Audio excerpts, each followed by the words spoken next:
여호수아 1장의 내용을 함께 나누도록 하겠습니다. 여호수아 1장의 내용은 하나님의 통치가 한 개인의 삶과 공동체 그리고 역사 속에 어떻게 실현되는지를 깊이 있게 다룹니다. 이스라엘 역사에서 모세의 죽음은 단순히 한 지도자의 퇴장을 의미하지 않습니다. 그것은 한 시대의 종말이자 예측할 수 없는 미래를 향한 거대한 두려움의 시작이었습니다. 광야 40년 동안 이스라엘의 눈에 보였던 하나님의 대리자는 모세였습니다. 그가 사라진 지금 이스라엘은 광야의 끝자락에서 거친 요단강과 가나안의 견고한 성읍들을 마주하고 있습니다. 그러나 성경은 우리에게 놀라운 사실을 선포합니다. 지상의 지도자는 가고 오지만 그 뒤에 역사를 경영하시는 진정한 왕은 결코 보좌에서 내려오지 않으신다는 사실입니다. 오늘 우리는 여호수아 1장을 통해 눈에 보이는 상황을 넘어 하나님 나라의 통치 원리가 어떻게 우리 삶에 적용되는지 살펴보고자 합니다. 1절은 여호와의 종 모세가 죽은 후에 라는 말로 시작합니다. 이는 절망적인 서사처럼 보이지만 하나님은 곧바로 이제 너를 이 모든 백성과 더불어 일어나 이 요단강을 건너 그들에게 주는 그 땅으로 가라고 명령하십니다. 하나님은 모세의 죽음을 슬퍼하며 주저앉아 있을 시간을 주지 않으십니다. 왜냐하면 하나님의 계획은 모세라는 개인의 역량이 아니라 하나님의 신실하신 약속에 근거하기 때문입니다. 하나님 나라는 사람의 나라가 아닙니다. 세상의 제국들은 강력한 카리스마를 가진 영웅이 사라지면 분열되고 쇠퇴하지만 하나님 나라는 통치자이신 하나님이 영원하시기에 결코 중단되지 않습니다. 아브라함에게 주셨던 언약은 이삭과 야곱을 거쳐 모세에게 이어졌고 이제 여호수아에게로 계승됩니다. 이는 하나님 나라의 확장이 인간의 생물학적 한계를 뛰어넘어 신실하게 진행됨을 보여줍니다. 하나님은 여호수아에게 내가 모세와 함께 있었던 것 같이 너와 함께 있을 것이라고 약속하십니다. 여기서 중요한 것은 나 하나님이지 모세가 아닙니다. 여호수아가 두려워하지 않아도 될 이유는 그가 모세만큼 능력이 있어서가 아니라 모세를 모세 되게 하셨던 하나님이 여호수아의 하나님이시기 때문입니다. 우리는 종종 누군가가 없어서 환경이 뒷받침되지 않아서 하나님의 일을 할 수 없다고 핑계를 댑니다. 그러나 그것은 내 인생의 주인이 하나님임을 망각한 처사입니다. 우리는 사람을 의지하는 신앙에서 벗어나 하나님의 임재 자체를 신뢰해야 합니다. 내 삶의 한 장이 끝나고 소중한 무언가를 잃었을 때 그것은 하나님의 실패가 아니라 새로운 시즌을 여시는 하나님의 부르심임을 깨달아야 합니다. 일어나 건너가라는 명령 앞에 순종하는 것이 하나님 나라 백성의 첫 번째 도리인 것입니다. 6절에서 9절 말씀을 이어서 살펴보겠습니다. 하나님은 정복 전쟁을 앞둔 여호수아에게 전술을 가르치지 않으십니다. 대신 강하고 담대하라, 좌로나 우로나 치우치지 말라, 이 율법책을 내 입에서 떠나지 말게 하라 하고 명령하십니다. 이는 가나안 정복 전쟁이 일반적인 영토 확장 전쟁이 아니라 하나님의 거룩함을 회복하는 성전, 거룩한 전쟁임을 의미합니다. 하나님 나라 백성에게 승리란 무엇입니까? 그것은 단순히 적을 섬멸하는 것이 아니라 하나님의 통치권 안에 머무는 것입니다. 세상은 적보다 강한 무기를 가질 때 형통하다고 말합니다. 그러나 하나님 나라는 주야로 말씀을 묵상하며 그 가운데 기록된 대로 다 지켜 행할 때 내 길이 평탄하게 될 것이라고 선언합니다. 이 용기는 심리적인 마인드 컨트롤이 아닙니다.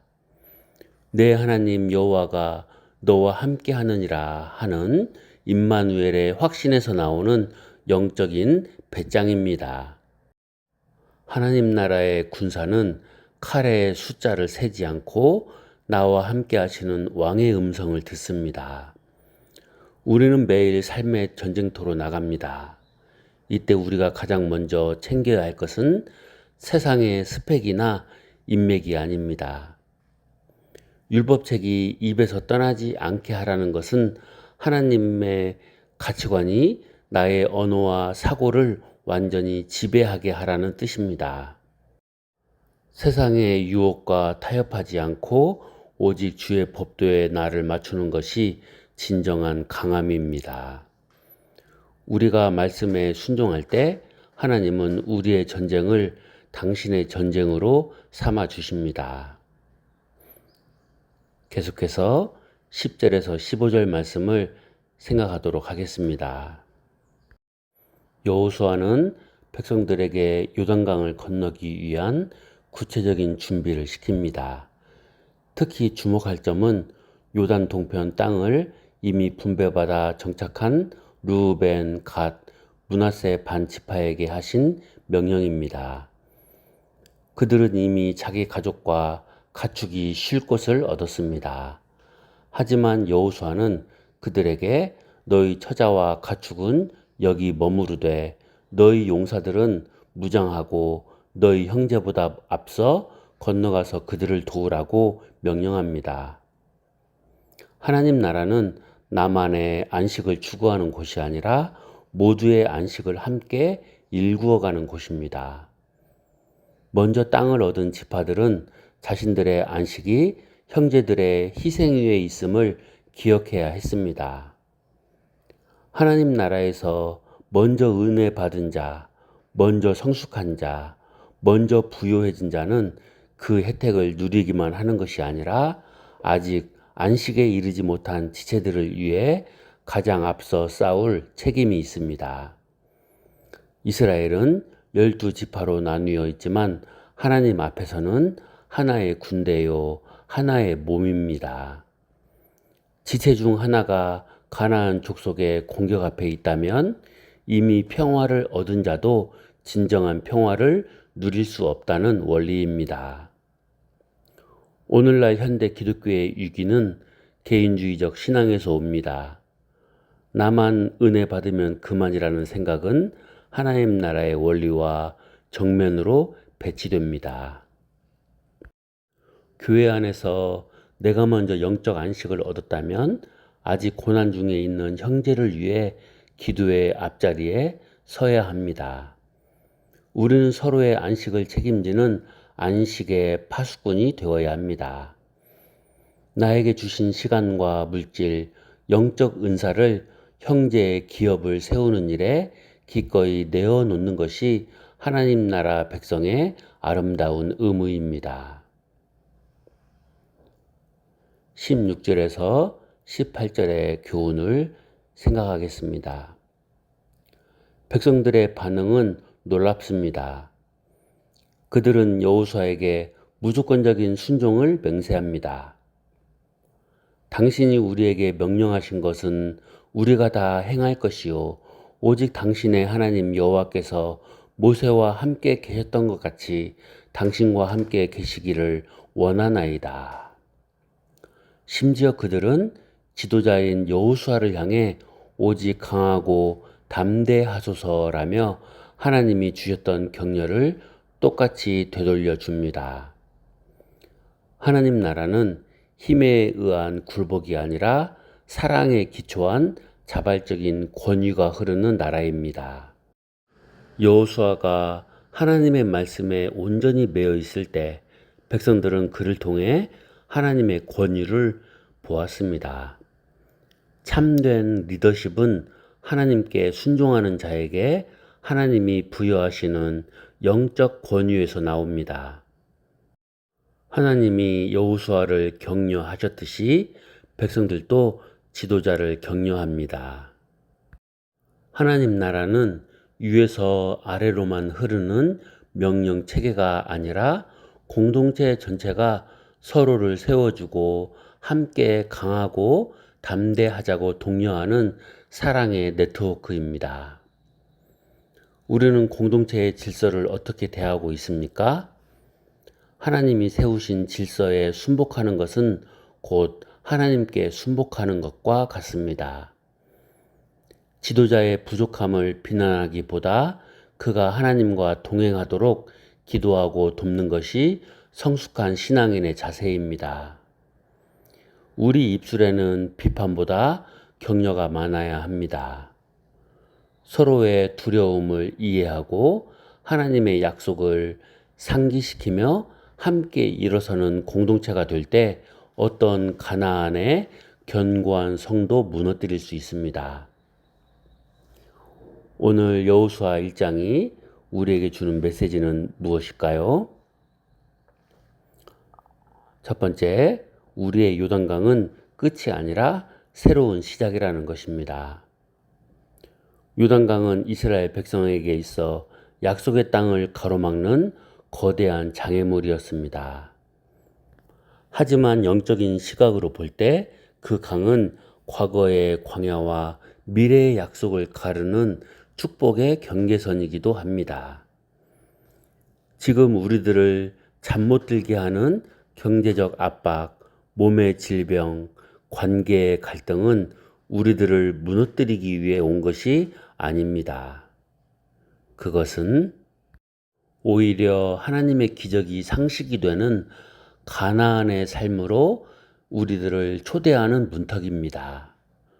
거센 강물 소리에 집중하지 마십시오. 그 너머에서 이 땅을 너에게 주겠다라고 말씀하시는 평강의 음성에 귀를 기울이시기 바랍니다. 두 번째, 모세의 부재를 하나님의 현존으로 채우시길 바랍니다. 여호수아에게 가장 큰 두려움은 위대한 지도자 모세가 사라졌다는 상실감이었을 것입니다. 우리 역시 의지하던 사람이 떠나거나 믿었던 환경이 무너질 때 깊은 고립감을 느낍니다. 그러나 하나님은 말씀하십니다. 내가 모세와 함께 있었던 것 같이 너와 함께 있을 것임이니라. 하나님은 사람이나 환경에 제한받지 않으십니다.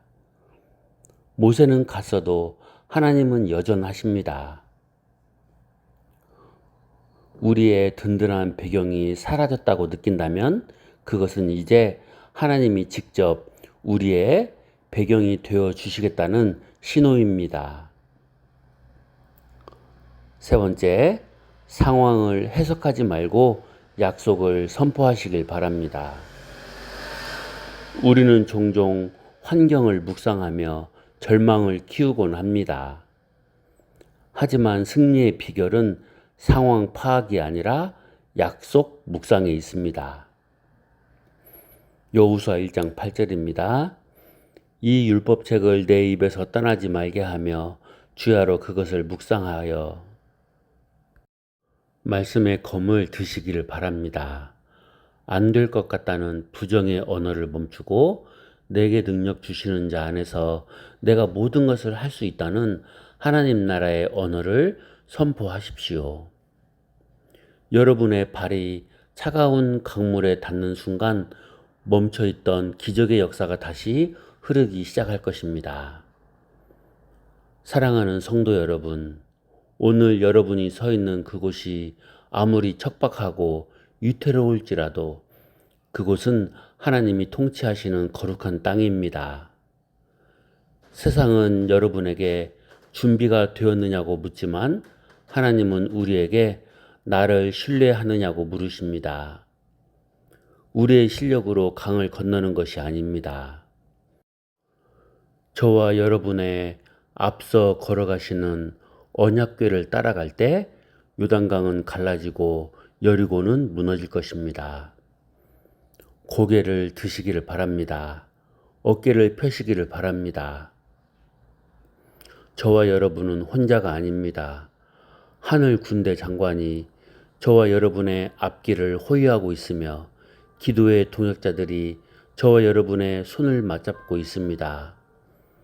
오늘 이 결단으로 내딛는 저와 여러분의 한 걸음이 메마른 땅에 생명의 길을 내는 거룩한 통로가 될 것을 믿어 의심치 않습니다. 강하고 담대하시기를 바랍니다. 우리의 왕이신 하나님께서 이미 세상을 이기셨습니다. 그 승리가 오늘 저와 여러분의 삶 속에서 찬란하게 꽃피우기를 주님의 이름으로 간절히 축복하고 응원합니다. 여호수아 1장 9절 말씀을 함께 읽으시고 기도하겠습니다. 내가 네게 명령한 것이 아니냐. 강하고 담대하라. 두려워하지 말며 놀라지 말라. 네가 어디로 가든지 내 하나님 여호와가 너와 함께 하느니라 하시니라. 하나님 아버지, 모세가 떠난 자리에서도 여전히 일하시는 주님을 찬양합니다. 우리 삶의 리더가 바뀌고 환경이 변해도 주의 나라는 영원함을 믿습니다. 우리가 좌우로 치우치지 않고 오직 주의 말씀을 주야로 묵상하며 형제와 연대하여 약속의 땅으로 나아가게 하여 주시옵소서. 우리와 세상 끝날까지 함께 하시겠다고 약속하신 예수 그리스도의 이름으로 기도드리옵나이다. 아멘.